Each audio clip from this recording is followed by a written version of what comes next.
Good morning to all my friends. आजचं आपलं जे व्याख्यान आहे की युवा आणि त्याचं मानसिक आरोग्य याच्यावर बोलत असताना इतर अनेक ठिकाणी पण मी अशा प्रकारची व्याख्यानं देत असतो, परंतु या गटावर बोलत असताना मात्र माझ्या मनामध्ये थोड्या वेगळ्या गोष्टींनी तुमच्याशी संवाद करावा असा आहे. कारण हा जो गट आहे हा सर्व व्हॉलेंटियर्सनी, विशेषतः आपल्या तरुण विद्यार्थी-विद्यार्थिनींनी, तरुण मुला-मुलींनी स्वतःहून पुढाकार घेऊन स्वयंस्फूर्तीने निर्माण केलेला गट आहे. आणि असा गट जेव्हा आपल्या समोर असतो तेव्हा त्याच्याबरोबर मानसिक आरोग्य नावाच्या संकल्पनेची चर्चा कशी करावी. तर जेव्हा आकाश माझ्याकडे आला आणि त्यांनी मला सांगितलं की सर असं असं तुम्ही बोलावं असं वाटतंय, तेव्हा माझ्या मनात माझ्या तारुण्यातले दिवस चमकून गेले. आणि आज मी जिथे पोहोचलोय तिथे पोहोचताना माझ्या तारुण्यामध्ये मी काय करत होतो हा एक विचार माझ्याजवळ यायचा आणि असं जाणवायचं की अरे आपल्या तारुण्यामध्ये असताना आपण ही याच मुलांसारखे चळवळे होतो, वळवळे होतो. आता माझा बायोडाटा जो वाचून दाखवला त्यामधल्या अनेक गोष्टी ह्या मी कॉलेजमध्ये FY SY TY ला असताना सुरू केलेल्या आहेत. म्हणजे ज्ञानप्रबोधिनीच्या प्रोजेक्टवर काम करणं असेल, मेळघाटमध्ये जाऊन तिथल्या कुपोषणाच्या समस्येचा जंगलात राहून अभ्यास करणं असेल, जम्मू काश्मीरला जाऊन तिथल्या दहशतवादाचा अभ्यास करणं असेल, त्यावर काम करणं असेल, तर हे साऱ्या गोष्टी आणि इतकंच काय UPSC MPSCच्या मुलांना शिकवणं असेल, त्या सगळ्याची सुरुवात मी माझ्या BA थर्ड इयर ते MA सेकंड इयर या 3 वर्षांमध्ये केलेली आहे. आणि म्हणून मग माझ्या मागे हा असा 20-25 वर्षाचा स्पर्धा परीक्षेला शिकवण्याचा अनुभव जमा झाला. कारण मी जेव्हा शिकवायला लागलो. Sir sorry sir to interrupt you. आपल्याकडे काही ऑडियन्स मध्ये नॉन महाराष्ट्रीयन लोक देखील आहेत. बोलूयात दोन्ही भाषा बोलूयात आपण. मी जेव्हा शिकवायला लागलो UPSC MPSC ला त्यावेळेस माझ्या वयापेक्षा जास्त वयाची मुलं माझे विद्यार्थी होते. So what I want to tell, during my early adulthood, I will say, when I was youth, I was taking lots of experiences of life and society, and at the same time I was introspecting about my academic growth. And while doing the academic growth, while earning, while learning, because at the age of 18 itself I was employed as an engineer, and whole my education after that is taken while I was doing full-time job. So I was not able to attend the lectures in classroom, but I was a serious student. And that's why I have studied on myself. And on one side, I was doing a job, full-time job, 12 to 13 hours a day. I was earning my livelihood. And on other side, I was taking experiences of society in different context. On third front, I was studying academically. And all these things during my youth period helped me to groom myself. मी जेव्हा कॉलेजमध्ये होतो तेव्हा एका बाजूला मी 12 ते 13 तासाची फुल time नोकरी करायचो इंजिनियर म्हणून, कारण अर्न अँड लर्न होतं. 18व्या वर्षापासून माझ्या शिक्षणाची जबाबदारी ही माझ्या स्वतःच्या खांद्यावर पडलेली होती, कारण आर्थिक सक्षमता कुटुंबामध्ये नव्हती. त्यात मी सोलापूर सोडून पुण्याला गेलेलो. I was in Pune. I migrated from Solapur to Pune for my job as well as for my further learning. आणि हे सगळं मी जेव्हा करत होतो तेव्हा एका बाजूला 12 तासाची नोकरी आहे, त्यामुळे मला कॉलेज करता येत नाही. वर्गामधली लेक्चर्स मी कधी अटेंड नाही केलीस. आणि ह्या सगळ्या गोष्टी मी करत असताना समाजाबरोबर जोडून घेण्याचा प्रयत्न करत होतो. मग the experience of Jammu Kashmir terrorism study, the experience of malnutrition problem study in Melghat in Maharashtra, the experience of working as a psychology person on child and youth personality development program of Tata and Jnana Prabodhini. The experience of bringing 33,000 tribal families above poverty line sustainably with the help of European Union Commission and Bharatiya Agro Industries Foundation. I was the person in pilot project and I was leading that pilot project when I was in MA. So एका बाजूला मी सायकोलॉजीचा अभ्यास करतो आहे, वर्गात जाता येत नाहीये, lectures करता येत नाहीये, स्वतःच जो काही आहे तो अभ्यास करतोय आणि दुसऱ्या बाजूला हे सगळ्या समाजाबरोबर मी मला जोडून घेतो आहे. सो असं सगळं करत असताना मानसिक आरोग्य नावाच्या संकल्पनेला तरुण म्हणून कसं सामोरं जायचं हा प्रश्न जो आहे हा माझ्या नजरेसमोर होता. And that's why I told Akash that I will be happy to speak on such kind of youth who are taking initiative in connecting to people, in connecting to society, in connecting to human life endeavor, and at the same time developing their own personalities. So I want to speak with these students about mental health. So it is somewhat different from what I speak normally about mental health as a whole. मानसिक आरोग्याबद्दल सामान्यपणे आपण लोकांशी जेव्हा बोलायला लागतो तेव्हा त्या व्यक्तीचं मानसिक आरोग्य याच्यावर आपला खूप फोकस असतो. पण जेव्हा मला आज तुमच्याशी बोलायचंय तेव्हा मला अशा तरुणांशी बोलतोय मी याचं भान आहे की जे एकाच वेळेस स्वतःचं व्यक्तिमत्व, आपल्या भोवतालचा समाज, मानवता, देशाचे प्रश्न, त्या प्रश्नावर काढायची उत्तरं, त्या उत्तरामध्ये आपलं असणारं योगदान, या सर्व पातळ्यांवर डोळे उघडे ठेवून पाहू इच्छित आहेत. त्यांच्यासाठी मानसिक आरोग्य नावाची संकल्पना कशी असेल. So I myself is very excited to share these experiences with you.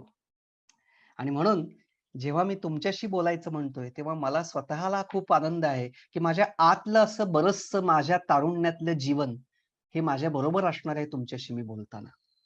So first, let me clear how mental health is connected with humanity, how mental health is connected with society, how mental health is connected with nation building, and how mental health is thought at individual level while connecting all the dots together. जेव्हा देशाचे प्रश्न मला भेडसावत आहेत, जेव्हा राष्ट्राच्या विकासामध्ये मानसिक आरोग्याचं महत्व आहे, जेव्हा मानवतावादाचा विकास करण्यासाठी मानसिक आरोग्याची संकल्पना महत्वाची आहे आणि त्याच वेळेस माझं स्वतःचा व्यक्तिमत्व विकास सुद्धा त्या आरोग्यातून होणार आहे, तर अशा सर्व गोष्टींना एकत्रित करेल, त्यांना जोडेल अशी मानसिक आरोग्याची कल्पना आपल्याला कशी करता येईल. So first let me tell you few things. एक गोष्ट अशी आहे की 1990च्या दशकामध्ये सगळ्या जगामध्ये युनायटेड नेशन डेव्हलपमेंट प्रोग्राम, कदाचित आपण नाव ऐकून असाल, युनायटेड नेशनचा विकास कार्यक्रम, संयुक्त राष्ट्र संघ विकास कार्यक्रम, युनायटेड नेशन डेव्हलपमेंट प्रोग्राम यांनी 1990 पासून आपल्या सगळ्या जगासाठी एक रिपोर्ट पब्लिश करायला सुरुवात केली, एक अहवाल सादर करायला सुरुवात केली जो दरवर्षी प्रकाशित होतो 90 पासून, की ज्या अहवालाचं नाव आहे ह्युमन डेव्हलपमेंट रिपोर्ट, मानवी विकास अहवाल. आणि याच्यामध्ये साधारणतः 194 राष्ट्रांचं मूल्यमापन तुलनात्मक दृष्टीनं केलं जातं. We all people know what is GDP. Gross development राष्ट्राचा जो जीडीपी आहे, ग्रॉस डेव्हलपमेंट प्रोडक्ट जो आहे, तो प्रामुख्यानं अर्थव्यवस्थेच्या अंगाने आपल्या सगळ्यासमोर मांडला जातो आणि वर्तमानपत्रामधून प्रचंड मोठ्या प्रमाणावर या गोष्टीची आपण सातत्यानं चर्चा करत असतो की देशाच्या आर्थिक वाढीचा दर काय आहे, देशाचा जीडीपी किती आहे, देशाचं पर कॅपिटा इन्कम किती आहे, आणि त्यानुसार आपण एखाद्या राष्ट्राची प्रगती मोजू पाहतो. आणि सगळ्या जगामध्ये हे लोकांना मान्य असतं की आर्थिक प्रगती हा काय मानवी विकासाचा खूप मूलभूत स्वरूपाचा आणि एकमेव असा निकष नाहीये. This is not the single most important criterion to measure the development of human being, to measure the development of society. But because it is presented in quantitative measures, we are more attracted towards it. संख्येच्या भाषेत मांडलं आणि आमच्या देशाचं दरडोई उत्पन्न एवढं आहे, पर कॅपिटा इन्कम एवढा आहे, आमच्या देशाची ग्रोथ रेट एवढी आहे, तर जगातल्या पहिल्या 5 अर्थव्यवस्थांमध्ये आमचा देश आलेला आहे, आहे आणि आता आम्ही एक इमर्जिंग इकॉनॉमी आहोत, आता आम्ही एक सुपर पॉवर बनू इच्छित आहोत, अशी आपणच आपली मांडणी करतोय, आपली भलामण करतोय. We are very happy that now we are becoming emerging super power in the world, but we think in terms of economics only, and which is very very very very insufficient criteria. अत्यंत अपुरा असा हा निकष आहे की एखाद्या राष्ट्राचा विकास मोजायचा असेल तर केवळ आर्थिक विकास यापेक्षा सुद्धा त्याचा सामाजिक, सांस्कृतिक, बौद्धिक, सर्जनात्मक, पर्यावरणीय, शैक्षणिक या विकासांचे जे पदर आहेत यांचा अभ्यास जास्त केला पाहिजे. Environmental, economic, productive, creative, socio cultural या सगळ्या डेव्हलपमेंट त्या राष्ट्रामध्ये किती आहेत apart from economic development. These all things should be considered at a time simultaneously to see whether a country is developed or not. आणि त्यामुळे होतंय असं की आता आपल्याला पटकन कळून चुकलं की जेव्हा कोरोना सारखी महामारी आपल्या डोळ्यासमोर आली तेव्हा at the time of this corona pandemic we understood the insufficient, the inadequate and very very very very bad to worst health and education system in India. आर्थिक बाबतीमध्ये आम्ही जगात पहिल्या पाचात आहोत असं म्हणून कौतुक करून घेत असतानाच आरोग्याच्या पातळीवर आम्ही किती खाली आहोत, शिक्षणाच्या पातळीवर आम्ही किती खाली आहोत हेही आम्हाला कोरोना पॅन्डेमिकने दाखवून दिलं. आपलं हेल्थ इन्फ्रास्ट्रक्चर देशाचं किती शॅबी आहे, किती विस्कळीत होऊन गेलं, त्याला काहीच नाही अंगावर पकडता आलं. हजारोनी लोक ऑक्सिजन विना गेले, लाखो लोकांना बेड मिळाला नाही. वॅक्सिनेशनचा आज आपण आजही बघतो आहोत की केवढं मोठं आव्हान उभं आहे.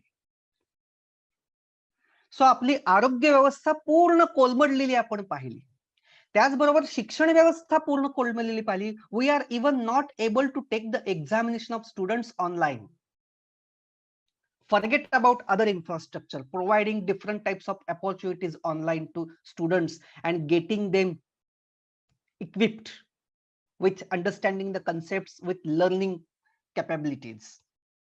तर त्यासाठी प्रचंड मोठी गुंतवणूक आपल्याला करावी लागेल आणि त्यातलं आपण काहीही अजूनपर्यंत केलेलं नाहीये एक देश म्हणून. आता ह्यात कुठल्या सरकाराला नाव ठेवणं हा मुद्दा नाहीये. We are thinking about country. We are not speaking about governments. We are thinking about country. आणि मग राष्ट्र म्हणून जेव्हा आपण विकासाचा विचार करतो तेव्हा या विकासासाठी लागणारं जे मनुष्यबळ आहे की जे शिक्षण, आरोग्य या गोष्टींवर भर दिल्याशिवाय निर्माण होणार नाही. आर्थिक गोष्टीवर आपण भर देण्याचा प्रयत्न करतो आहोत, तो दिलाच पाहिजे.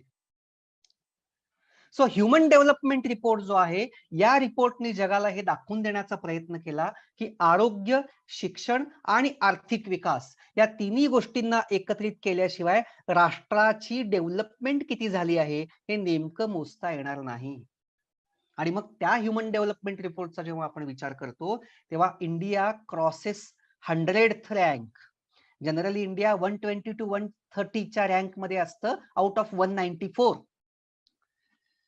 म्हणजे आपण मानवी विकासाचा जेव्हा विचार करतो आहोत त्यामध्ये आपण प्रचंड मागे आहोत. हे सत्य आपण स्वीकारल्यानंतरच मानवी विकासाच्या अनुषंगाने आपल्याला गांभीर्याने विचार करता येणार आहे. So we should understand that this human development report speaks that India is way behind the developed countries. Because जर आर्थिक निकषच लावायचा झाला तर अरब कंट्रीज मध्ये की जिथे पेट्रोल आहे जगातलं सगळ्यात जास्त, या कंट्री प्रचंड श्रीमंत आहेत, प्रचंड श्रीमंत आहेत. पण त्यांना डेव्हलप्ड कंट्री असं आपण म्हणत नाही. आपण डेव्हलप्ड कंट्री म्हणतो तेव्हा डेन्मार्क म्हणतो, युरोपातली काही राष्ट्र म्हणतो, त्यानंतर इकडे कॅनडा म्हणतो, अमेरिका म्हणतो. वाय? तर डेव्हलप्ड असं म्हणताना आपण आर्थिक, सामाजिक,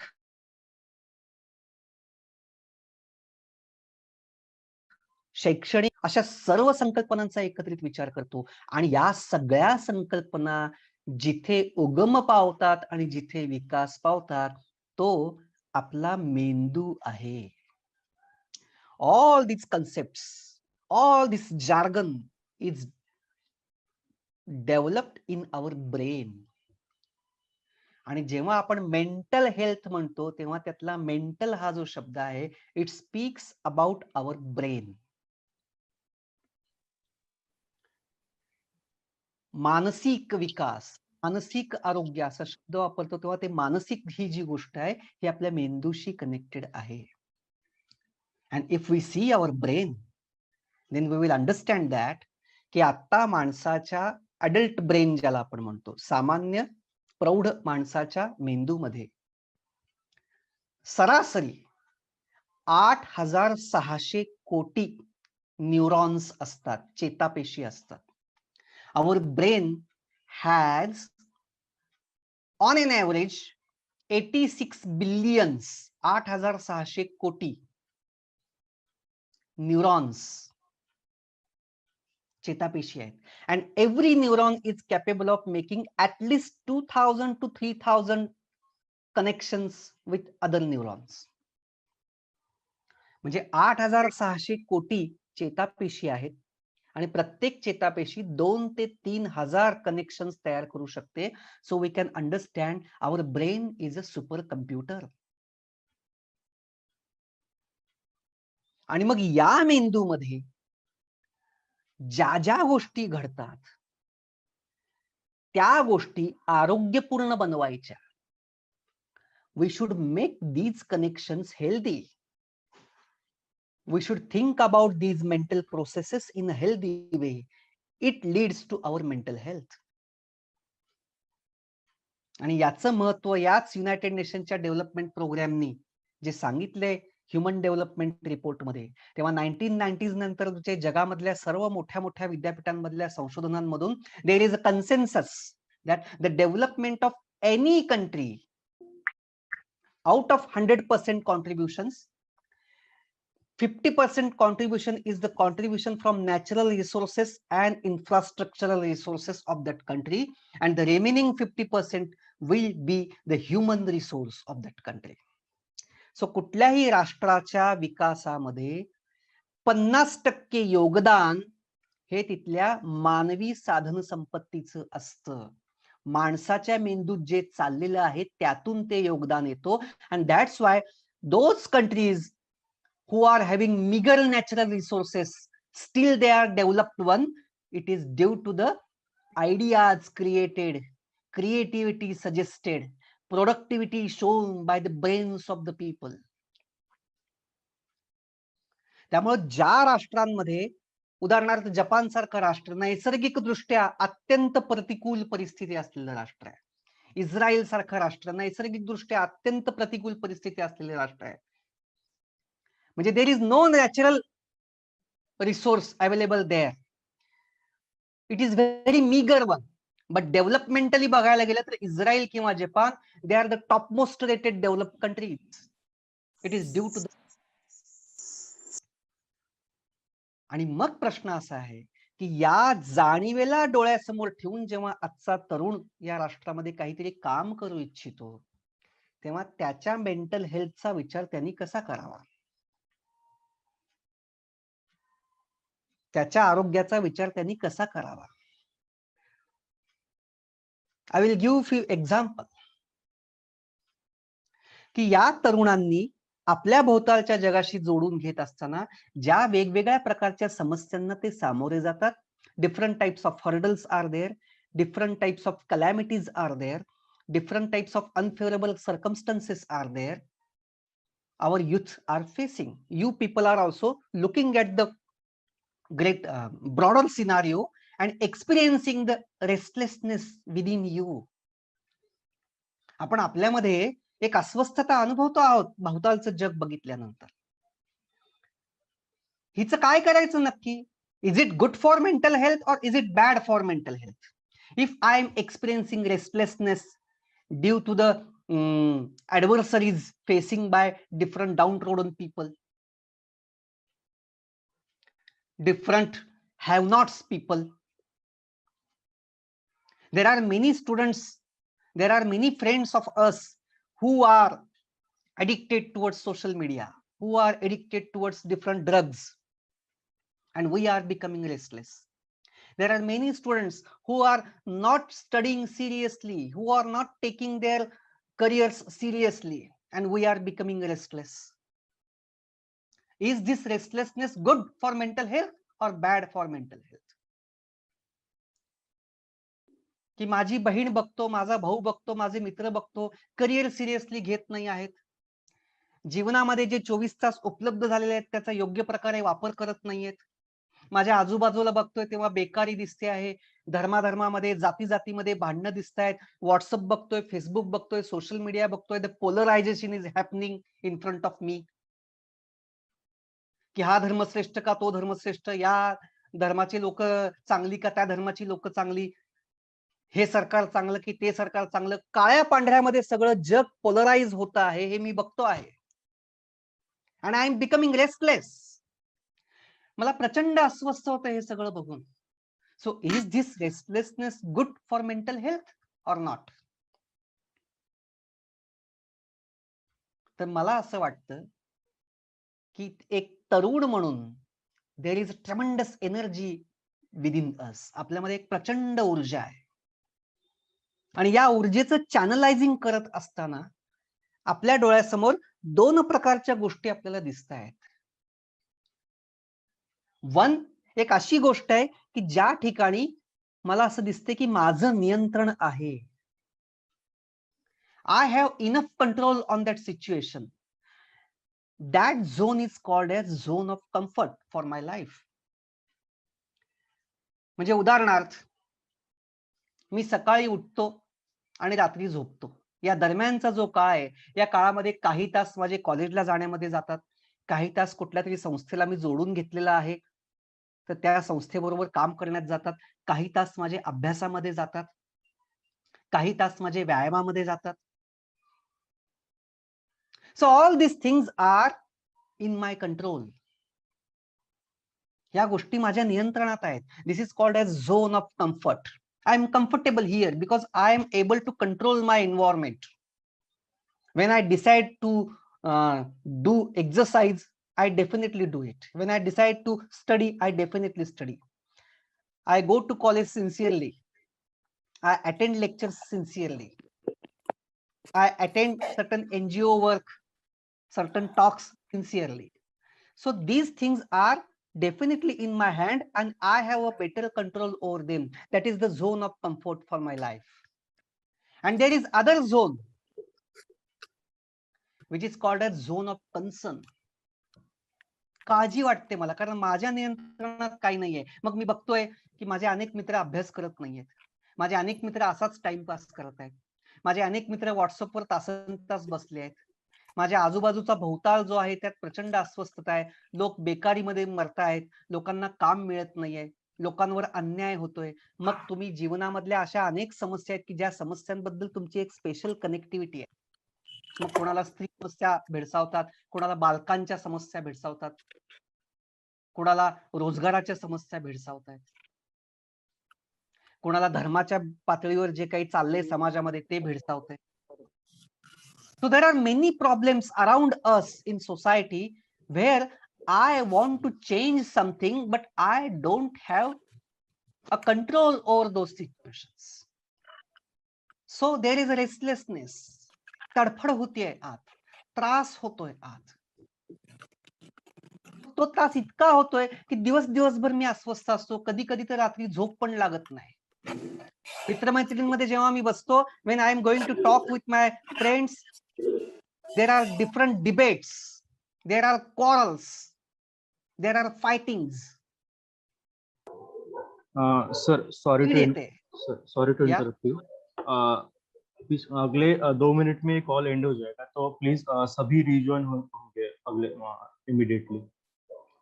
2 मिनट में कॉल एंड हो जाएगा, तो नेक्स्ट इसी We have to rejoin. Yes अगले 2 मिनट में. हा, तर हा झोन ऑफ कन्सर्न पण माझ्या बाजूला आहे की माझ्या भोवतालच्या परिस्थितीवर मी पुरेसं नियंत्रण करू शकत नाही. At the same time I have great energy, so I am trying to influence and control the situation, but it is out of control, it is going out of control. मी खूप प्रयत्न करण्याचा प्रयत्न करतोय, परिस्थिती सुधारण्याचा प्रयत्न करतोय, परंतु माझ्या हातात काही नाहीये. मी इतकं तडफडून सांगतोय तरी लोक ऐकत नाहीत. So I am becoming restless, I am becoming frustrated, I am becoming an angry young man और अँग्री यंग वुमन. चिडचिड होतीये, राग येतोय, सगळं कसं असं क्रांती करावीशी वाटते. I want to revolutionise the things, but I am not able to. आणि मग मी स्वतःवरच रागवतोय, मित्रमैत्रिणींवर रागवतोय, समाजावर चिडतोय, परिस्थितीवर चढतोय. I am criticising government, I am criticising society, I am criticising all people, and then it is becoming very difficult for me to manage my emotions and my life. This is a zone of concern the youth are experiencing. So how to deal with these things to become more productive and to lead towards mental health? तर हा विचार आपल्याला खूप महत्वाचा आहे, तो करायचा आहे. आणि म्हणून आजच्या तरुणाला जेव्हा आपण मेंटल हेल्थ बद्दल बोलायचं म्हणतो, तेव्हा त्याच्या भोवतालच्या या सगळ्या जगाला समजून न घेता theoretically we can't speak about mental health. We should think about it practically. So practically these things are happening, and within this context we have to frame our mental health scenario for ourselves. माझं नियंत्रण नाही, आणि असं माझं त्या वेगवेगळ्या प्रकारच्या परिस्थितीवर नियंत्रण नसल्या कारणाने I am feeling helpless, I am feeling angry, I am feeling sad, I am feeling restless, I am feeling frustration. की माझ्या भोवतालच्या अशा शेकडो परिस्थितीत मला काहीतरी बदल घडवून आणायचा आहे, काहीतरी घडलं तर फायदा होणार आहे माझा, समाजाचा, जगाचा, देशाचा, and people are not responding properly. So what to do? So इथे आपल्याला लक्षात ठेवलं पाहिजे की in order to enhance our mental health, we should develop frustration tolerance. What is frustration tolerance? The frustration tolerance याचा अर्थ की आयुष्यामध्ये जेव्हा अनफेवरेबल, प्रतिकूल घटना घडतात, त्या प्रतिकूल घटनांचे माझ्यावर नकारात्मक परिणाम होतात, तेव्हा त्या प्रतिकूल घटना ज्या आहेत, या घटना हाताळण्याची सहनशीलता माझ्यामध्ये आली आहे का, ती मी वाढवली आहे का? This is called as frustration tolerance. See, success may not tell you much about life if we compare it with failures. Failures are those rich experiences which are first experienced and then they teach you. आपल्या आयुष्यातले पराभवाचे प्रतिकूल प्रसंग जे असतात, हे प्रसंग आपल्याला जास्त शिकवतात याचं भान आपल्याला आहे का? Failures lead to wisdom. Failures lead to wisdom if you are able to decode it properly. So the first thing required for mental health is frustration tolerance. I will tell you an example. की जगामधल्या top आर्मीज, including Israel घ्या, including Australia घ्या, या top आर्मीज मधला जो सगळ्यात top लेवलचा commando group असतो, या कमांड ग्रुपचं सिलेक्शन करताना काय क्रायटेरिया लावले जातात? If you take Australian army, तर त्यांचा जो कमांड ग्रुप आहे, हा कमांडो ग्रुप सिलेक्ट करताना त्यांचे काही क्रायटेरिया आहेत. त्यातलं सर्वात आहे, that criteria is frustration tolerance, failure tolerance. म्हणजे तिथे जेव्हा बायोडाटा अनालाइज केले जातात, स्कॅन केले जातात, स्क्रुटिनी केली जाते, तेव्हा काय करतात लोक, तर तिथले सायकोलॉजिस्ट जे आहेत ते त्या बायोडाटामध्ये ज्या मुलांच्या आयुष्यात from there childhood till the death always there is a success in life, असे बायोडाटा ते रिजेक्ट करतात. Rejecting totally. ज्या बायोडाटामध्ये मूल लहानपणापासून आतापर्यंत केवळ यश यश आणि प्रोग्रेसच करत गेलेला आहे, असे बायोडाटा रिजेक्ट केले जातात. So you can understand how and Y. तर त्यांचं म्हणणं असं आहे की या कमांडोजना जीवनाच्या ज्या निगेटिव्ह सर्कमस्टन्सेसला सामोरं जायचं आहे, प्रतिकूल परिस्थितीला सामोरं जायचं आहे, many times it happens that these commandos are on such ambitious where त्यांना जिवंत परत येण्याची शक्यता it is less than 0.1% to come alive. अशा मिशन्सवर त्यांना काम करायचं असतं. म्हणजे ते जाताना त्यांना माहित असतं की आपण मरणार आहोत, आणि जर जिवंत परतायचं असेल तर आपल्यालाच उद्योग करून जिवंत परतावं लागेल, आणि हजारातला एक चान्स आहे आपण जिवंत येण्याचा परत. सो या लोकांना ऍक्च्युअल मिशनवर काम करताना ट्रेमेंडस ऍडव्हर्सरीजला सामोरं जावं लागतं, ट्रेमेंडस अनफेवरेबल कन्सिक्वेन्सेसना सामोरं जावं लागतं. So in that period, if they maintain their emotional and mental balance, then and then they can work on such missions. So if they are able to tolerate unfavorable and adverse conditions, then and they grow for such a powerful mission. And that's why ज्या मुलांना सतत यश मिळालेलं आहे असे biodata बाहेर काढले जातात. So you can understand what is frustration tolerance. तर आपल्यापैकी ज्या तरुणांना आयुष्यात काहीतरी अर्थपूर्ण काम करायचं आहे, those who want to make a meaningful change, a meaningful influence, a meaningful work, a meaningful mission to work on, those individuals should understand that they are facing many unfavorable circumstances, many adverse consequences in their life throughout the journey, and they should be able to develop that frustration tolerance. Then and then they can see a big dream. So when you are speaking about mental health of youth like you,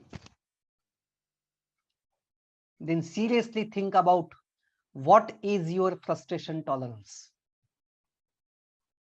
तुम्ही किती लवकर चिडता, किती लवकर निराश होता, किती लवकर negative बोलून मोकळे होता. तुम्ही चांगलं काहीतरी मांडत असता, खरं आहे, पण लोक ऐकतच नाहीत तेव्हा तुमची चिडचिड किती होते. लोक साथच देत नाहीत तेव्हा तुमची चिडचिड किती होते. आणि मग आपण बघता बघता आजूबाजूच्यांना बोलू, मग सरकारला बोलू, मग मानवतावादी गोष्टींना बोलू, सगळ्याच गोष्टींबद्दल आपण निगेटिव्ह बोलू, because we are speaking good one and people are not listening. So this is a frustrating experience, but if you are having a tolerance about this frustration, then you may move forward. So for a good mental health, we should have a good tolerance for frustration. हे पहिलं आपल्याला लक्षात घेतलं पाहिजे. The second thing is consistency tolerance. Are you consistent in your efforts? It speaks about your mental health. तुम्ही जी गोष्ट हातामध्ये धरता त्या गोष्टीवर किती काळ सातत्यानं काम करू शकता.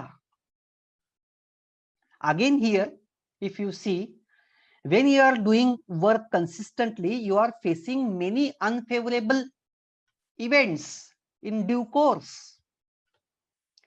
जेव्हा तुम्हाला एखाद्या गोष्टीवर सातत्यानं काम करायचं असतं तेव्हा अनेक अडथळे तुमच्यामध्ये येत असतात आणि ह्या अडथळ्यांच्या परिस्थितीमध्ये सुद्धा तुमच्या कामातलं सातत्य टिकून राहतं, चिकाटी टिकून राहते. कन्सिस्टन्सी. आजच्या तरुणांच्या मेंटल हेल्थ मधला सगळ्यात मोठा प्रॉब्लेम तो कन्सिस्टन्सीचा आहे. Today's youth are smarter than previous generation, but they are less consistent. Today's youth expects result quickly. They want quick fixes of problems. So they are not able to sustain their efforts for a longer period. They use their intelligence instead of consistency.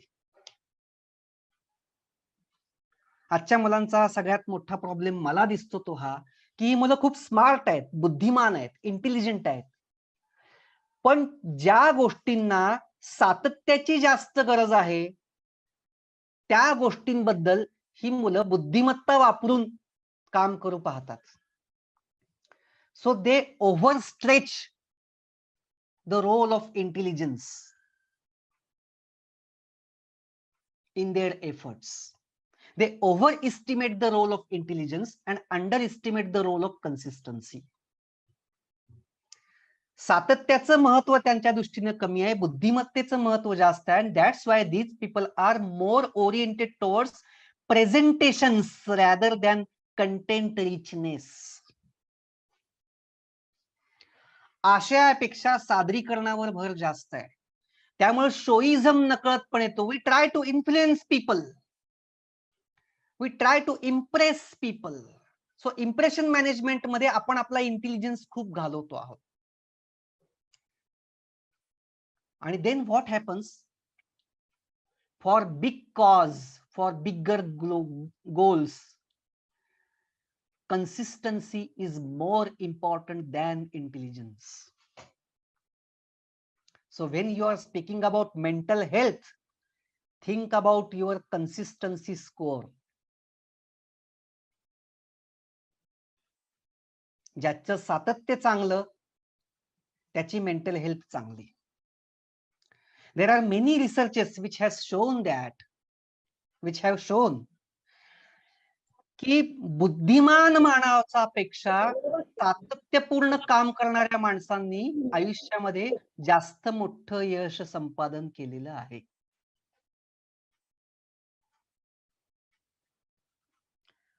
म्हणजे the greater success rate is for consistent people, not for intelligent people.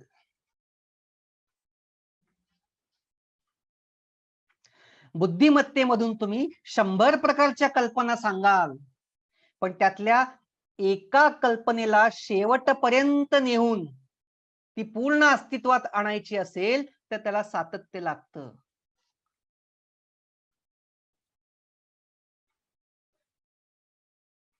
त्याला म्हणतात मराठीमध्ये नांगर टाकणे. So तुम्ही around the world if you see, there are many intelligent people, many smart people, but misdirected one. They are not having focus. They are sprayed. They are not utilizing their intelligence to create something which will come through focus and consistency, not just by ideas. आणि त्यामुळे एक तरुण म्हणून तुम्ही तुमच्या मानसिक आरोग्याचा विचार करणार असाल तर एखादी हातात घेतलेली गोष्ट वेगवेगळ्या प्रतिकूल परिस्थितीमध्ये दीर्घकाळ त्या गोष्टीवर काम करण्याचं सातत्य तुमच्यामध्ये जर का असेल तर your mental health is good one.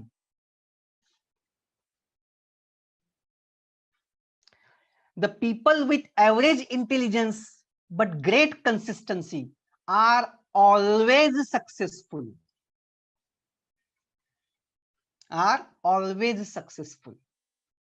So this is mental health. When I am saying mental, it is related to your software, your brain. It's a software. So कन्सिस्टन्सीचा विचार एक खूप गांभीर्याने करा. I will tell you another example of consistency. Sachin Tendulkar हे नाव आपण ऐकतो आहोत आणि आपल्यापैकी अनेकांनी त्याच्याबद्दल व्यक्त केलेल्या भावना ऐकलेल्या असतील आणि जगातल्या सर्व प्रकारच्या राष्ट्रांमधल्या सर्व प्रकारच्या बॉलर्सनी व्यक्त केलेल्या भावना आहेत त्या. There are many people who say him God of cricket. What is the reason? What is the reason? So there are many talented people out there. What is the exact difference between Sachin and those other people? That is the consistency. Sachin has consistently performed. Why? Because his temperament is having that trait. सचिनचे जर का biographies किंवा त्याच्यावर लिहिलेले सच म्हणून एक खूप छान पुस्तक आहे, SACH सच, की ज्याच्यात जवळपास 80 पेक्षा जास्त क्रिकेटर्सनी सचिन बद्दलचे पर्सनल आणि इन्फॉर्मल एक्सपिरियन्सेस शेअर केलेत. It is very nice book, की ज्याच्यामध्ये सचिन ऍज अ कॅरेक्टर आपल्या समोर येतं. तर हे दिसतं त्या सगळ्यातून असं की हा माणूस जेव्हा कारमध्ये असतो, जेव्हा एकटा असतो, तेव्हा काय करत असतो, तो गाणी ऐकतो. He doesn't distract himself. तो तुमच्या लक्षात येईल की सचिन पार्ट्यांना फारसा जात नव्हता. आता क्रिकेट हे केवढं मोठं ग्लॅमर आहे आणि त्याच्यासारख्या प्लेअरला तर केवढं मोठं ग्लॅमर आहे, but he was not there in party. तो पार्ट्यांना जात नव्हता. तो मॅचच्या आधीचे जे 2-3 तास आहेत, त्या 2-3 तासात सचिन काय करायचा, तर यू विल सी त्या 2-3 तासामध्ये तो फक्त त्याच्या पर्सनल झोन मध्ये असायचा, थिंकिंग अबाउट क्रिकेट ओनली. आणि मग त्याच्या कानात हेडफोन असायचे आणि think about the cricket, about the game plan and about all this things. That's all, nothing else. Room मध्ये पण अनेकदा तो असायचा सुट्ट्यांमध्ये, तेव्हा तो काय करायचा, तर सचिनकडे ड्रेसिंग रूम मधली कामं कुठली असायची तुम्ही बघितलात तरी you will understand how he was consistent in his cricket game. तर वेगवेगळ्या प्लेयर्सच्या बॅट दुरुस्त करून देणं, त्या बॅट्सचे वेगवेगळ्या प्रकारे त्याला मग हे सुतारकाम वगैरे जे असतं सगळं कार्पेंटरी, त्या पद्धतीने त्या बॅटचा अँगल बदलणं, त्या बॅटला दोरा लावून टाईट करणं, ती बॅट रोप लावून त्या बॅटचा वरचा जो ग्रिप आहे ती बदलणं, त्या बॅटचा अँगल चेक करणं, लोकांचे जे बूट आहेत त्या बूटचे शेप, त्याचे साइजेस, त्यावर काम करणं. आणि हे सगळं काम टीम मधल्या सगळ्या लोकांचं सचिन करायचं. आणि तासन तास, म्हणजे लोक सांगतात असं की 6-6 तास हा माणूस त्या बॅटला कुठे फेविकॉल लावतोय, त्याच्यावर दोरा चिटकवतोय, त्याचे अँगल बदलतोय, आणि कुठल्याही प्लेअरचं. And after creating the world record for highest number of centuries, highest runs, when he was there to go to Australian tour after his elbow incident. त्याचा एल्बोचा इन्सिडेंट मध्ये 1 वर्ष मध्ये तो क्रिकेटमध्ये काम नव्हता खेळू शकत, कारण त्याची अवस्था अशी होती, टेनिस एल्बो जो झाला होता त्याच्या हाताच्या कोपराला, की त्याला हातामध्ये पेन उचलता येत नव्हता आणि म्हणून 1 वर्ष पूर्ण तो क्रिकेट पासून दूर होता. आणि त्या 1 वर्षात तो, त्याची ती जर्नी पण आहे त्याच्या बायोग्राफीमध्ये, सतत क्रिकेटचा विचार. आणि महत्वाचं हे की त्या 1 वर्षामध्ये जेव्हा पुन्हा ऑस्ट्रेलियन टूर मध्ये तो जायचं ठरवलं, तेव्हा त्यांनी काय सुरुवात केली, ऍट 4 AM, पहाटे 4 वाजता तो प्रॅक्टिसला इंडोर स्टेडियम मध्ये यायचा, जेव्हा all other players start there day after 6:30 AM. He was the one of the senior persons of the team, and at the same time he was the world's greatest batsman, and he starts his practice at 4 AM. See the consistency. आणि तेव्हा practice काय करायचा तो, he has taken a tennis ball and there is a cement pitch. त्या tennis ball मध्ये पाणी भरलेलं असायचं, water is filled in that tennis ball, आणि मशीन मधून 160 km/h स्पीडनी बॉलची, टेनिस बॉलची पाणी भरलेल्या डिलिव्हरी सिमेंट पिचवर केली जायची आणि सचिनच्या बॉडी लाईन ती डिलिव्हरी केली जायची, म्हणजे अंगावर फेकली जायची. Because Sachin said that in Australia the pitch are fast, the bowlers are faster and they will attack my tennis elbow hand and they will not allow me to play.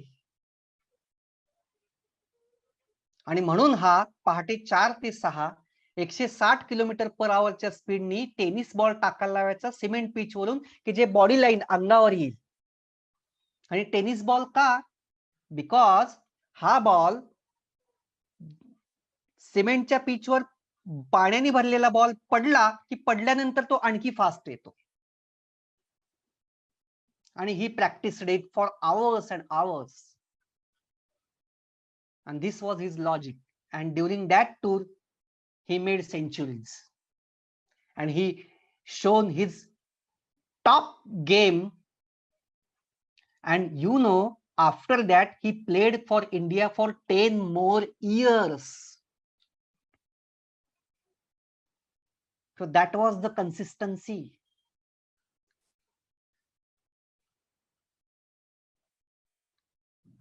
आणि म्हणून तुम्ही नांगर टाकणं म्हणजे when you are deciding certain goal, then be very consistent, irrespective of all odds. Maintain your journey on that road. Keep your feet strong on the ground.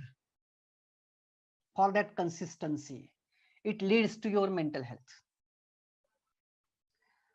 आणि याच सचिनला जेव्हा आफ्टर 100 सेंचुरी त्याचा जेव्हा भारतामध्ये सत्कार झाला, at that time one journalist asked him, what is the secret of keeping you so cool, so normal, स्वतःला इतकं सामान्य आणि इतकं नॉर्मल तू कसं ठेवू शकलास? His answer was very important for me, and that is related with our mental health. He said that in life or in cricket, the most fundamental rule of success is to keep your feet firm on the ground. So that was his interview. तुमच्या लक्षात येते का बघा, की आपण जे ठरवतो आहोत त्यासाठी आपण पाय रोवून उभे आहोत का? Are we consistent? आणि मग यालाच जोडून तिसरा मुद्दा येतो, that is called as resilience, लवचिकता. If you are taking tremendous stress in your life, then you should be flexible enough to adapt with different types of situations. This is the ability of adaptation, resilience, लवचिकता. If you see, आपले जे रेल्वेचे रूळ आहेत, rail tracks, ते पोलादाचे बनवलेले असतात. They are of steel. And as we all know, as we all know, कोणाच तरी चालू आहे बघा हे वर्षा कोण.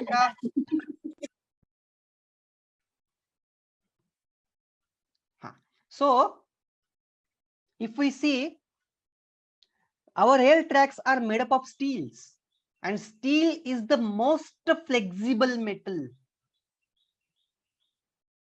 and that's why it is used for rail track. म्हणजे when we are saying about resilience, we should understand that we should become a steel like structure, which is very tough and hard one, but at the same time most flexible one. So most of the time माणसांचं असं होतं की when they become tough, they become rough. They don't remain flexible. They become ताठर, लवचिक राहत नाहीत, rigid. Rigidity enters in our life. Sometimes what happens, we are intelligent, we know we are right, and then while keeping those things in front of people, we try to convince them, we try to work with them, and if they don't agree with you, then you become rigid. You become judgmental. आपण बरोबर जरी असलो तरी भोवतालच्या परिस्थितीमध्ये गुंतागुंत इतकी असते की everyone has his or her logic. Though it is wrong, they have that logic. They are working on that context. So what happens then? We become rigid rather than becoming flexible and accommodating different thoughts. We become rigid and it is self-harming. So we should be able to cope with different stressors in life, show enough flexibility to lead our life, and at the same time show enough strength. So this is the good thing, strength with flexibility. That's why I am giving the example of steel. And you see in metals, the maximum utilized metal is steel. It is due to these two qualities, strength and flexibility. So when we are thinking about mental health, we should build on our character strengths, but at the same time, we should be enough flexible about it. Now, again, I want to tell you an example, how this mental health goes in practice. I think you all people know who is Rajendra Singh. He is a waterman of India from Rajasthan, and त्यांनी जोहड, that was one kind of water reservoir, आणि हे हजारोनी त्यांनी भारतामध्ये केले. आणि राजस्थान मधल्या विशेषतः ज्या एरियात वाळवंट होतं तिथल्या पाण्याची समस्या सोडवण्यासाठी इतकं मोठं काम केलं की he has got Magsaysay for that work. It is his story. During his youth period, youth age, when he went to villages and started working there with people, he has many concepts in his mind. Education, health, employment, या सगळ्या गोष्टीवर ते आदिवासींबरोबर काम करायला गेले, लोकांबरोबर काम करायला गेले, and no tribal community responded him well. They criticized him. They didn't cooperate. आता बघा, याच्यामध्ये याला कळलेलं आहे, राजेंद्र सिंगांना कळलेलं आहे की जे मी कन्सेप्ट मांडतोय त्याच्यामध्ये प्रचंड मोठी स्ट्रेंथ आहे, की आदिवासींच्या जीवनाचा विकास करायचा असेल तर त्यांचं आरोग्य, त्यांचं शिक्षण, त्यांचा रोजगार यावर काम केलं पाहिजे. मी एक तरुण आहे, त्याच्यावर 24 तास काम करायला तयार आहे, मी त्यांच्यामध्ये जाऊन राहायला तयार आहे. He is very much convinced about his own concepts and showing the strength to work with them. 6 months, 1 year, he was living there with them, trying 24 hours to convince them, but they are not supporting, they are not cooperating. Now here comes resilience. आता माझ्या concept पक्क्या आहेत, बरोबर आहेत, या लोकांना मी समजावून सांगतोय, लोक ऐकायला तयार नाहीत, यांना गरज नाही का माझी? There was a turmoil in his mind. He was very restless, frustrating experience. And one day, he was talking with an old tribal man. And that tribal man has given him one advice in one sentence only. He said that, जर तुला या आदिवासींमध्ये काम करायचं असेल, if you want to work with these people and if you want their cooperation, then do one thing, give them water. त्यांची पाण्याची समस्या सोडव, तुझ्या सगळ्या संकल्पनेला ते साथ देतील. आता बघा, त्या म्हाताऱ्या आदिवासीला हा माणूस सगळ्या देशाचा अभ्यास करून, आदिवासींचा अभ्यास करून, आकडेवारी मांडून, सगळे अनालिसिस करून प्रूव्ह करून देऊ शकतो की what he is doing is right one and what you are saying. But he didn't do that. He accepted that advice, show the flexibility, and what he has done, he asked people to construct a well विहीर तयार करायला त्यांनी लोकांना सांगितलं. People wear not ready. ते म्हणाले की आम्ही नाही करणार, आता आम्ही वर्षोनुवर्ष इथे राहतोय, वाळवंट आहे, पाणी आहे, काय आहे, पाणी नाही आहे, आम्हाला सवय आहे त्याची, आम्ही कशाला विहीर तयार करत बसू, काही उपयोग होणार नाही. अँड व्हॉट हॅपन मालूम आहे? He started on his on. त्यांनी स्वतः सुरुवात केली विहीर खोदायला. 1 वर्ष या माणसानी एकट्याने विहीर खोदली आणि पाणी लागलं. राजेंद्र सिंगांनी एकट्याने विहीर खोदली 1 वर्षभर आणि पाणी लागलं. And when there is a water, people are coming with him, and then the concept of johad is started there. ही तळ्याची संकल्पना करण्याच्या आधी people have taken his examination. लोकांनी त्याची परीक्षा घेतलेली आहे. Resilience. This is related with mental health. So एक तरुण म्हणून जेव्हा आपण विचार करतो तेव्हा आपल्याला आज स्वतःपासून अख्ख्या मानवतेच्या कल्याणापर्यंत जोडायचं म्हणतो, तेव्हा या सगळ्या परिस्थितीमध्ये आपल्या मानसिक आरोग्याचा विचार करत असताना आपल्याला या सगळ्या रोल मॉडेल्सना ज्या मेंटल टर्मॉइल्स मधून सामोरं जाऊन स्वतःला सिद्ध करायला लागलेलं आहे ते लक्षात आलं पाहिजे. So we should understand this.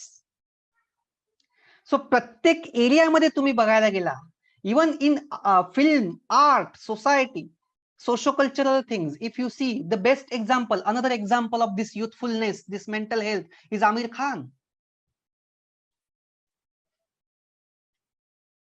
How he has shown the character in Dangal. This is called as character strength.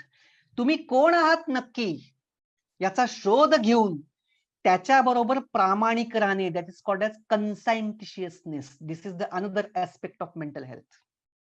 Conscientiousness.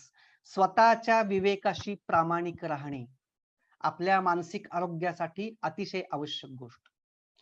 You should be honest with your conscience. आपल्या विवेकाशी प्रामाणिक राहणे. सारासार विचार केल्यानंतर, सतसत विवेक बुद्धीने विचार केल्यानंतर मला असं वाटते की हे व्हायला हवं, तर त्याच्याशी प्रामाणिक राहणं हे काम आपण करू शकलो तर भविष्यात पश्चातापाची वेळ येत नाही. इतरांकडून वापरले गेल्याचा फील येत नाही. लोकांनी आपला गैरवापर केला याचं वाईट वाटत नाही. इतकंच नव्हे तर आयुष्यात काही गोष्टी मिळाल्या नाहीत त्याचाही खेद वाटत नाही. when you are true to your conscience. So first find out where your conscience lie. And this is not absolute one. It is different from different youth, different from different person. माझा conscience पर्यावरणाबद्दल असू शकेल, एखाद्याचा conscience आणखी दुसऱ्या कारणासाठी असू शकेल. It is possible. तुम्ही मग शिक्षणामध्येही तुम्ही तुमच्या कॉन्शियन्सचा विचार करू शकता, उद्योगामध्ये करू शकता, आर्ट कलेमध्ये करू शकता. जिथे असाल तिथे त्या तुमच्या सतसत विवेकानी आलेल्या विचारांशी प्रामाणिक राहणं. If you see Dangal film, there you can see the conscience of Aamir Khan. वयाच्या 53व्या वर्षी त्या चित्रपटामधला फोगट साकारत असताना तरुणपणीचा तो रेसलर आहे, तो रेसलर दाखवायचा असेल तर each and everything is possible technologically. तंत्रज्ञानाचा वापर करून आमिर खानचं सगळं शरीर रेसलरचं शरीर दाखवता आलं असतं. तंत्रज्ञानाचा वापर करून सुपर इफेक्ट्स दाखवून तो सीन खूप सुंदर करता आला असता. But Aamir Khan as an actor was not ready for it. He said that if I am playing a role of real Fogat, then I should see that what type of efforts he has taken. I should go into his shoes and try to show that character in realistic way. आणि म्हणून या माणसानी आपली body athlete body पर्यंत आणली. वयाच्या 53व्या वर्षी सगळ्या डॉक्टरांनी विरोधात सल्ला दिलेला असताना all doctors were hesitant for his makeover and they have suggested him that you are playing with life and death, but still he carried forward. 28 kilo वजन पहिल्यांदा वाढवलं आणि 28 किलो वजन नंतर कमी केलं. त्याचं पुस्तक आलंय, पहा, वाचा. त्या पुस्तकात हा इच अँड एव्हरी एक्सपिरियन्स त्यांनी दिलेला आहे. आणि जगातले टॉप डॉक्टर त्याला सांगतायत you are playing with life and death, don't do that at the age of 50s. आणि he has done it. आणि कशासाठी? For the first 6 minutes of the scene. Picture मधले फक्त 6 मिनिटाचा रोल आहे यंग फोगटचा, की ज्यामध्ये तो त्या आपल्या ऑफिसमध्ये आपल्या मित्राबरोबर कुस्ती लावून त्याला पाडतो. At that time his body is shown and that is his real body, his makeover made by him, that is called as conscience as an actor. म्हणून कुठलेही स्पेशल इफेक्ट्स वापरून ते सीन केला गेलेला नाही. आता याला कोणी सांगितलं हे? नो नीड, गरज नाही. लोकांनी सरळ स्वीकारलं असतं. बट ही सेड मजा नाही आएगा. It was Aamir Khan statement, मजा नाही आएगा.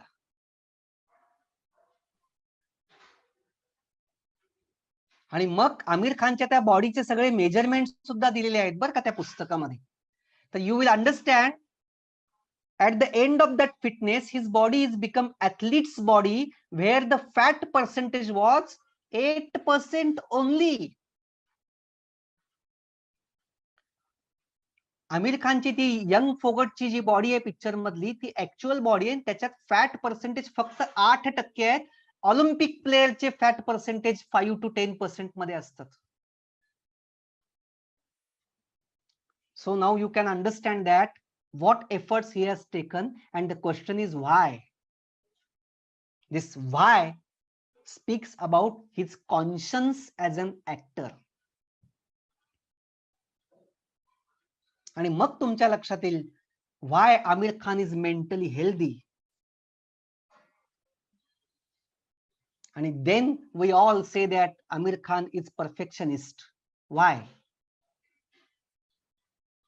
But for that label, he has given the value of respecting conscience all the time in his life.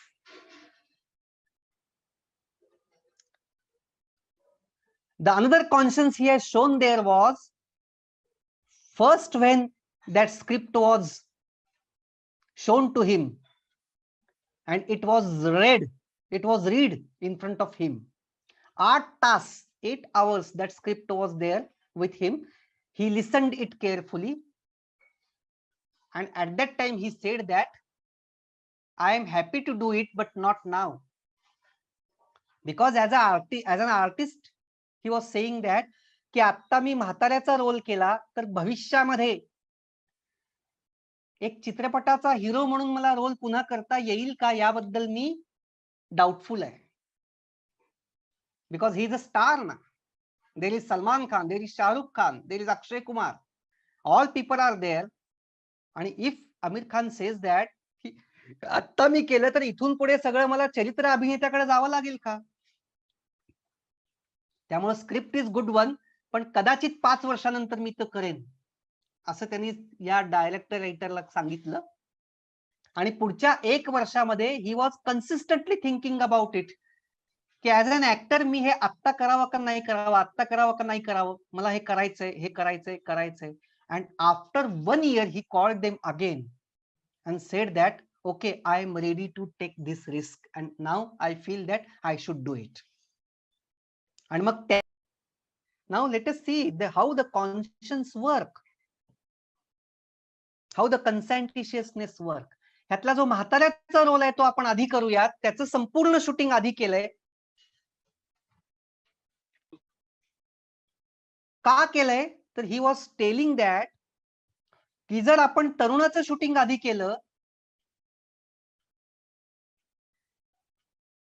तर माझं वजन कमी करण्यासाठी मला काहीच राहणार नाही, उद्दिष्टच राहणार नाही माझ्यासमोर. आणि मग ते अवघड होऊन जाईल. पण पहिल्यांदा म्हाताऱ्याचं शूटिंग केलं तर शेवटच्या 6 मिनिटात आपल्याला तरुणाचं शूटिंग करायचं म्हणून ते 28 किलो वाढवलेलं वजन मला कमी करावं लागेल. आणि I have a goal to reduce my weight. आणि म्हणून त्यांनी पिक्चरचं जे पहिल्या 6 मिनिटाचं शूटिंग आहे ते सगळ्यात शेवटी केलंय. आणि if you try to find out his routine, it is very shocking one. In 1 day, Amir Khan was losing the weight of 2000 calories. Can you imagine? He was exercising for 3500 calories per day and eating only 1500 calories. His work schedule was more than 8 hours of exercise. More than 8 hours of exercise per day. Sir काही वेळात आपण conclude करूया आणि question and Yes. Thank you sir. Thank you sir. So this is called as conscientiousness, and this is related to mental health. So it is very exciting journey how conscientiousness work for your mental health. आणि म्हणून तुमच्या लक्षात येईल की आमिर खान नेहमी म्हणतो, I listen to my inner voice. मी माझ्या आतल्या आवाजाचा ऐकतो. जेव्हा कधी मी स्क्रिप्ट पाहतो तेव्हा फक्त आणि फक्त आणि फक्त माझा विचार ती स्क्रिप्ट माझ्या आतल्या आवाजाशी काय कनेक्ट करते एवढाच असतो. I never think of market, I never think of commercial success, I never think of any other things. And this is true about Aamir Khan. If you see Lagan, if you see Ghazni, if you see PK, if you see Three Idiots, if you see this film Dangal, you will see a pattern. That pattern is clearing one's own inner conscience to oneself and keeping it with ourselves all the time. And this is called as conscientiousness. Be honest with your conscience, irrespective of its consequences. So that is related to mental health. So I think या सगळ्या जाणीवेनी आपण आपल्यासारखे तरुण की जे आयुष्यात स्वतःच्या जीवनाला काही एक अर्थ प्राप्त करू पाहतायत, they are trying to find out the authentic way of living, we are trying to find out the meaning of our living, then we should think about mental health in terms of frustrations, in terms of consistency, in terms of conscientiousness, in terms of zones of concerns, in terms of stress tolerance, and the last one in terms of creating productive ideas. I will end my lecture within last 5 minutes. Productive ideas, they come from your brain and they are related with our mental health so strongly. If you are making certain meaning or impression of your life on society for a long day, for a long period. I remember the talk given by Apple founder, co-founder in IIT Mumbai. The student has asked him one question. त्या विद्यार्थ्यांनी प्रश्न विचारला होता की भारतामध्ये आम्ही IITians एवढे सगळे ग्रेट ब्रेन्स इथे तुमच्या समोर बसलेलो आहोत. I want to ask you कि why Indian IITs are not able to create Facebook, create Apple, create Google, create IBM? Why? That was a question asked to Apple co-founder, and he answered in a lucid and clear message. He said that you all great intellectual Indians think of life in terms of packages, in terms of recognitions, in terms of material gains, in terms of power, in terms of prestige. You people, and where he said, where people think about packages, about prestige, no idea is born. जिथं लोक package मधून विचार करतात तिथं नवी कल्पना जन्माला येऊ शकत नाही. It was his answer. So what I am saying, if you are youth, then you should have those productive ideas and the capacity to work on that idea with these 4 aspects which I have mentioned earlier. So when we are speaking about mental health, we should speak about mental idea.